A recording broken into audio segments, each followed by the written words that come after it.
tem pra você simplesmente pra te agradar.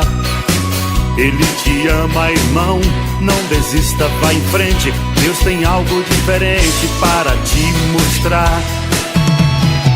Ouve só o seu chamado, Deus está bem ao seu lado. Ele tem algo para lhe dar. Basta ter fé e acreditar, Ele vai te abençoar. É a sua vida que está para mudar. Deus vai honrar o teu nome, a tua vida vai mudar em apenas poucos segundos. Vai esquecer este mundo, já não te interessa, mas não tenha pressa, sua hora vai chegar. Deus vai honrar o teu nome, a tua vida vai mudar em apenas poucos segundos. Vai esquecer este mundo, já não te interessa, mas não tenha pressa, sua hora vai chegar.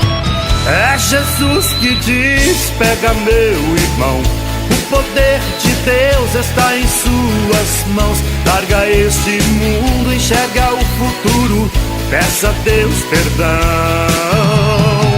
O poder de Deus, Ele te ensina a esquecer o mal, para e raciocina, porque Deus te deu e você venceu, para e glorifica.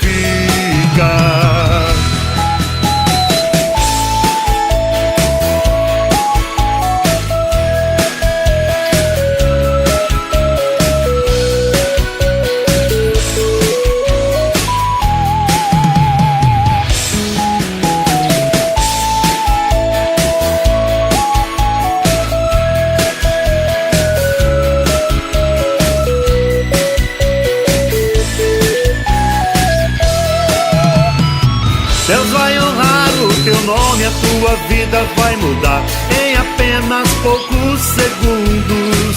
Vai esquecer este mundo, já não te interessa, mas não tenha pressa, sua hora vai chegar. Deus vai honrar o teu nome, a tua vida vai mudar em apenas poucos segundos. Vai esquecer este mundo, já não te interessa, mas não tenha pressa, sua hora vai chegar. É Jesus que diz, pega meu irmão, o poder de Deus está em suas mãos. Larga este mundo, enxerga o futuro, peça a Deus perdão.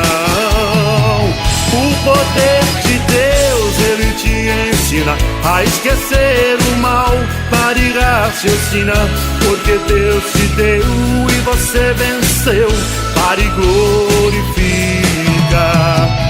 É Jesus que diz, pega meu irmão, o poder de Deus está em suas mãos. Larga este mundo, enxerga o futuro, peça a Deus perdão.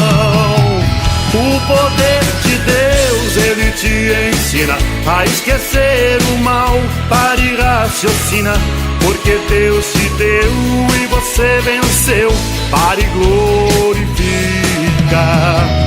Porque Deus te deu e você venceu, para e glorifica. Porque Deus te deu e você venceu, para e glorifica.